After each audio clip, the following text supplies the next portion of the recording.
दोस्तों, हमने पिछली 2 वीडियोस में जाना कैसे विदेशी हमलावरों के आक्रमणों को रोककर और मुगल सल्तनत की दीवारों को तोड़कर छत्रपति संभाजी महाराज की 20,000 की सेना ने किस तरह औरंगजेब की 8 लाख की सेना को दौड़ा दौड़ा के मारा। जहां पर मुगल मिलते वहीं पर मराठे उन्हें चीर फाड़ कर रख देते।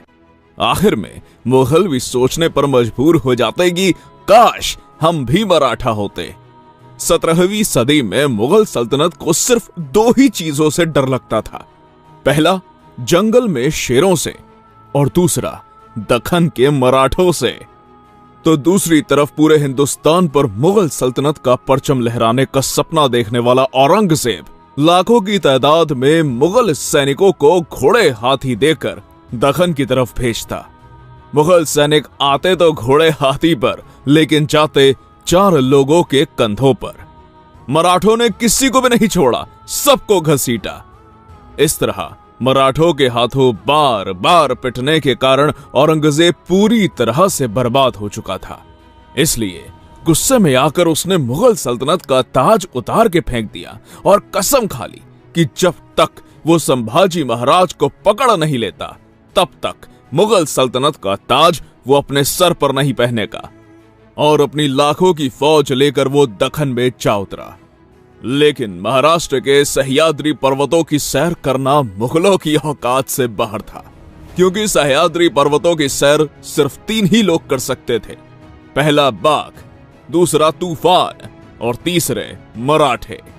इन तीनों के अलावा सह्याद्री पर्वतों पर चढ़ना किसी के लिए भी संभव नहीं था। सह्याद्री पर्वतों की हर एक खुफिया जानकारी मराठों को पता थी, इसलिए मराठे कहीं से भी आकर मुगलों को जंगलों के बीच में घेर कर मौत की नींद सुलाते थे। इस तरह मराठों ने मुगलों को काट काट कर मौत का तांडव मचा दिया था।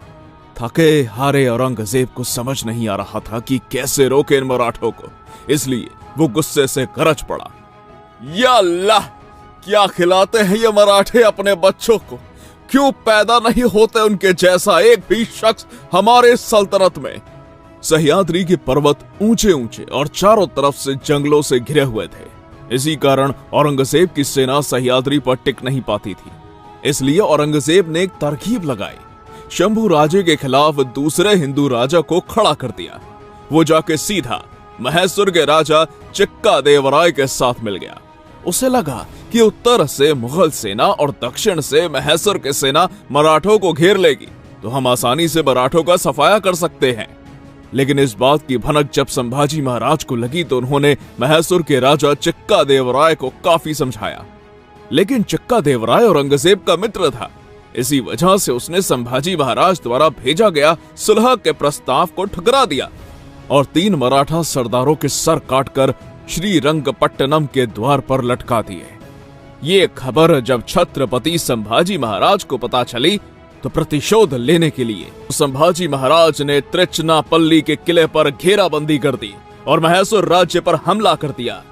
अब महेश्वर के सेना और मराठा सेना के बीच एक भयंकर युद्ध छिड़ गया। मराठे हर हर महादेव की घोषणा देकर महेश्वर की सेना को चीरते हुए आगे बढ़ रहे थे। मराठों ने महेश्वर की सेना पर अग्नि बाणों से प्रहार किया, जिसमें चिक्का देवराय की सेना और उनकी सारी सामग्री जल के खाक हो गई। अंत में मराठों का यह भयानक रूप देखकर चिक्का देवराय ने मराठों के आगे अपने घुटने टेक दिए। चिक्का देवराय संभाजी महाराज से इतना डर चुका था कि युद्ध भरपाई की रकम देने के लिए वो सामने आया ही नहीं, बल्कि अपने छोटे भाई को आगे कर दिया। इस तरह छत्रपति संभाजी महाराज ने महेश्वर के राजा चिक्का देवराय को भी ठिकाने लगा दिया। उस समय पूरे दक्षिण भारत में किसी की हिम्मत नहीं थी जो संभाजी महाराज से टक्कर ले सके। दक्षिण भारत में मार खाने के बाद अब औरंगजेब गोवा के पुर्तगालियों के साथ मिल गया। गोवा में पुर्तगालियों द्वारा हिंदुओं को जबरन धर्म परिवर्तन करना अपने चरम सीमा पर था, पर शंभू राजे भी कहाँ रुकने वाले थे। गोवा में हो रहे हिंदुओं के अत्याचारों की खबर जब संभाजी महाराज को लगी तो उन्होंने तुरंत अपना मोर्चा गोवा की तरफ निकाला और हिंदुओं का धर्मांतरण करने वाले पुर्तगालियों को पेड़ से लटका लटका के मारा। अफ्रीका से आए हुए सिद्धियों को भी नहीं छोड़ा, सबको घसीटा। एक साथ 12 से भी ज्यादा सल्तनतों को धूल चटा दी थी इस अकेले शेर ने। दोस्तों, यहाँ पर ध्यान देने वाली बात यह है कि इस हिंदुस्तान की धरती पर छत्रपति संभाजी महाराज एकमात्र ऐसे योद्धा थे जिन्होंने अपने 9 साल के शासनकाल में 120 से भी ज्यादा युद्ध लड़े। और इसमें गजब की बात यह थी कि उसमें से वो एक भी युद्ध नहीं हारे। अजेक्य योद्धा जिसे कोई हरा नहीं सकता, जिन्होंने अपने पिता छत्रपति शिवाजी महाराज के हिंदवी स्वराज्य को एक नई बुलंदी पर पहुंचा दिया था। इस तरह छत्रपति संभाजी महाराज और औरंगजेब के लगातार युद्ध संघर्ष में दक्षिण भारत की आदिल शाही और कुतुब शाही, ये दोनों इस्लामिक सल्तनतें हिंदुस्तान के नक्शे से गायब हो गई। अब औरंगजेब समझ चुका था कि इसको हम ऐसे खुले मैदान में नहीं हरा सकते, इसलिए उसने संभाजी महाराज के खिलाफ षड्यंत्र रचना शुरू कर दिया। और एक दिन संभाजी महाराज अपनी सेना को दूसरी तरफ भेजकर राजनीतिक काम के चलते संगमेश्वर के रास्ते से गुजर रहे थे। तभी कुछ अपने ही गद्दारों ने धन की लालसा में इस गुप्त रास्ते की जानकारी मुगल सरदार मुकर्रब खान को दे दी। इसलिए बिना देर गवाए मुकर्रब खान की 12,000 की सेना ने संभाजी महाराज को चारों ओर से घेर लिया। 8 लाख की सेना संभाजी महाराज का कुछ उखाड़ नहीं पाई, लेकिन अपने ही लोगों द्वारा की गई विश्वासघाती के कारण 12,000 से कैद होना पड़ा। संभाजी महाराज और उनके मित्र कवि कलश को कैद कर लिया गया। यह खबर जब औरंगजेब को पता चली तो उसने आदेश दिया कि इन दोनों काफिरों को विदूषक के कपड़े पहनाएं, दर्दनाक यातनाएं देकर ढोल नगाड़े बजाकर पूरे शहर में घुमाओ। कोई उन पर पत्थर फेंकता तो कोई तलवार से उनके शरीर पर घाव करता, तो कोई नाखून से उनके शरीर को नोचता, तो कोई ऊंट की पूंछ को मरोड़ देता। शरीर का ऐसा कोई अंग नहीं बचा था जिससे खून ना निकलता हो। जिस किसी भी हिंदू ने इस भयानक मंजर को देखा उसका दिल दहल गया। अगले दिन संभाजी महाराज को औरंगजेब के सामने लाया गया, लेकिन संभाजी महाराज बिना डगमगाए सीना तान के औरंगजेब के सामने खड़े थे। तभी मुगल सरदार बोला, झुक जाओ आलम पनाह के सामने। इस पर संभाजी महाराज के मित्र कवि कलश बोले, राजा है वो, झुकेंगे नहीं, झुकाएंगे। औरंगजेब बोला, खामोश। और तख्त से नीचे उतरकर उसने अपने अल्लाह का शुक्रगुजार किया। उसकी आंखों से मानो खुशी के आंसू टपक रहे थे। ये सारा नजारा देखकर छत्रपति संभाजी महाराज अपने मित्र कवि कलश से बोले, कवि जी, इस प्रसंग पर तुम्हें कोई कविता सूझती है? कवि कलश बोले, हां राजे, क्यों नहीं। पूरा मुगल दरबार हिल गया। मौत के मुंह में यह संभाजी और इसे कविता सुननी है।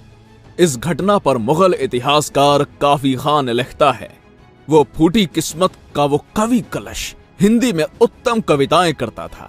उसके शरीर के सारे हिस्से जकड़े हुए थे, सिर्फ आंख और जुबान के सिवा कुछ नहीं हिल रहा था। ऐसी अवस्था में भी उसने एक कविता बोली थी जो कुछ इस प्रकार थी, यावन रावण की सभा शंभु बंध्यो बजरंग, लहू लसत सिंदूर सम खूब खेलियो रणरंग, राजन हो तुम सांचे खूब लड़ियो तुम जंग, त्यो तुम तप तेज निहार के तख तेजो अवरंग। इसका मतलब था कि मुगल रावण की सभा में संभाजी महाराज को ऐसे बांध के लेके जा रहे हैं कि जैसे कि वो खुद बजरंगबली हनुमान हो, और संभाजी महाराज के बदन से बहता लहू जैसे हनुमान जी के शरीर पर लिपटा हुआ सिंदूर लग रहा है। शंभू राजे, क्या लड़े हो आप जंग, क्या आपका शौर्य, क्या आपका पराक्रम, क्या आपका तेज। आपका ये तेज देखकर औरंगजेब खुद अपने सिंहासन को त्याग कर आपके सामने घुटने टेक कर बैठा है। ये शब्द सुनकर औरंगजेब गुस्से से गरज पड़ा और उसने आदेश दिया कि ले जाओ इन दोनों को हमारे नजरों के सामने से और डाल दो कारागार में। औरंगजेब हर रोज आता और संभाजी महाराज से सवाल करता, तुम्हारा खजाना, हीरे जवाहरात, संपत्ति कहाँ रखी है, हमें दे दो। हमारे कौन कौन से आदमी तुम्हारे साथ मिले हुए थे उनका नाम बता दो। मराठा साम्राज्य को हमारे हवाले करके हमारे गुलाम बन जाओ, और हाँ, इस्लाम कबूल करोगे तो आज ही जीवित बचोगे। लेकिन इस पर छत्रपति संभाजी महाराज का जवाब कुछ इस तरह था, धर्म मतलब आस्था, और आस्था बदली नहीं जाती औरंगजेब। संभाजी 1000 बार जिएगा, 1000 बार मरेगा, मगर हिंदू धर्म नहीं छोड़ेगा। तभी औरंगजेब बोला, अरे कैद में तू है या मैं? तुझे हमसे डर नहीं लगता संभाजी? संभाजी महाराज बोले, नहीं औरंगजेब, हमें किसी से डर नहीं लगता, लेकिन हमारी वजह से सबको डर लगता है। औरंगजेब गुस्से से आग बबूला हो गया और उसने आदेश दिया कि इन दोनों को कड़ी से कड़ी यातनाएं दो। इसलिए अब धीरे धीरे संभाजी महाराज की खाल को खींचा गया। दर्द ज्यादा हो इसलिए जख्मों पर नमक डाला गया, मिर्च को आंखों में डाला गया, बालों को खींचा गया, शरीर से मांस के टुकड़े निकालकर कुत्तों को खिलाया गया, उंगलियां काटी गई, हाथ काटे गए, जलती हुई गर्म लोहे की सिलियां को आंखों में घुसाया गया, जबान काटी गई। हर रोज उनके शरीर के एक एक अंग को काटा जाता। 40 दिन तक औरंगजेब की हैवानियत का यह सिलसिला चलता रहा। अब संभाजी महाराज ने अन्न जल त्याग कर दिया। पहरेदारों के लाख समझाने पर भी संभाजी महाराज ने उनकी एक नहीं सुनी। संभाजी महाराज का समय अब निकट आ चुका था, इसलिए पहरेदारों ने यह बात जाकर औरंगजेब को बता दी और 11 मार्च 1689 को फाल्गुन अमावस्या के दिन संभाजी महाराज को फिर से औरंगजेब के सामने लाया गया। दरबार में उपस्थित मुल्ला मौलवी काजी कहने लगे कि संभाजी महाराज को जीवित रखना मतलब खतरे से खाली नहीं है, इसलिए इसे जल्द से जल्द खत्म कर दो। और आखिरी बार औरंगजेब कहने लगा, संभाजी मान लो हमारी शर्तों को, इस्लाम कबूल कर लो, जीवित छोड़ दूंगा। लेकिन संभाजी महाराज अपने धर्म और स्वाभिमान के मार्ग से थोड़े से भी पीछे नहीं हटे और अंत में औरंगजेब कहने लगा, संभाजी महाराज हार गया मैं तेरे सामने। अगर मेरा एक भी बेटा तेरे जैसा होता ना संभाजी, तो हिंदुस्तान क्या मैं पूरी दुनिया पर अपने जीत का परचम लहराता। और औरंगजेब के आदेश पर अब संभाजी महाराज को हाथी के पास लाया गया। वहां पर उनके शरीर के टुकड़े टुकड़े करके उनके सर को औरंगाबाद यानी आज के छत्रपति संभाजी नगर और वहां से बुन्हानपुर और बाद में दिल्ली के दरवाजे पर लटका दिया गया। मौत अगर सर पर हो तो इंसान न जाने कुछ भी बड़बड़ाने लगता है, लेकिन संभाजी महाराज स्वाभिमानी थे। उन्होंने नहीं कहा मुझे छोड़ दो, माफ कर दो, शरण दे दो। वो चाहते तो बाकी राजाओं की तरह औरंगजेब के सामने झुककर अपने लिए बड़े बड़े महल बनवाकर आराम से जिंदगी जीते, लेकिन धर्म और स्वाभिमान का सौदा उन्होंने कभी नहीं किया। अगर हमारे पैर में कांटा भी चुभ जाता है तो हम 8 दिन पैर को लेकर बैठ जाते हैं। तो सोचो उस समय संभाजी महाराज ने कैसे सही होगी यह दर्दनाक पीड़ा। किसके लिए, क्यों? अपने पिता छत्रपति शिवाजी महाराज के हिंदवी स्वराज्य के सपने के लिए, राष्ट्र धर्म के लिए। अंत में वो दुष्ट औरंगजेब कहता रहा, सचमुच छावा था छावा शेर का। हमने आंखें निकाल दी उसकी, लेकिन उसकी आंखें नहीं झुकी हमारे सामने। हमने जबान काट दी उसकी, लेकिन उसकी जबान से नहीं मांगे उसने रहम के 2 लफ्ज। हमने हाथ काट दिए उसके, लेकिन नहीं फैलाए उसने हाथ हमारे सामने। हमने पांव काट दिए उसके, लेकिन नहीं घुटने टेके उसने हमारे सामने। हमने गर्दन काट दी उसकी, लेकिन नहीं झुकी उसकी गर्दन हमारे सामने। सचमुच छावा था छावा शेर का। या अल्लाह, होंगे कामयाब कभी, ऐसे ही लौटना पड़ेगा खाली हाथ। देश धर्म पर मिटने वाला शेर शिवा का छावा था। महापराक्रमी परम प्रतापी एक ही शंभू राजा था। बाद में मराठों ने छत्रपति संभाजी महाराज के शरीर के टुकड़ों को जमा करके उन पर अग्नि संस्कार किया। छत्रपति संभाजी महाराज की चिता की जलती हुई आग की लपटें हर मराठा के शरीर पर लग चुकी थी। अब हर मराठा हिंदवी स्वराज्य के चिंगारी को अपने अंदर तेजी से भड़का रहा था और एक दिन इस चिंगारी ने औरंगजेब को इसी महाराष्ट्र की मिट्टी में दफन कर दिया। औरंगजेब वापस कभी दिल्ली लौट न सका। मराठे यही नहीं रुके, उन्होंने पूरे मुगल सल्तनत को हिंदुस्तान के नक्शे से गायब कर दिया। औरंगजेब के क्रूर मुगल साम्राज्य का अंत मराठों ने कर दिया था। पुणे से शुरू किया गया मराठा साम्राज्य का तूफान आगे चलकर अफगानिस्तान की सीमा तक जाकर भिड़ गया। इतने बड़े हिंदू साम्राज्य का निर्माण करने का कारनामा इतिहास में मौर्य और गुप्त साम्राज्य के 1000 साल बाद सिर्फ मराठों ने ही करा। दोस्तों, आज के लिए इतना ही। मिलते हैं अगली वीडियो में नई जानकारी के साथ। अगर वीडियो पसंद आई हो तो लाइक करें, कमेंट करें और हाँ, चैनल पर नए हैं तो सब्सक्राइब करना मत भूलिएगा।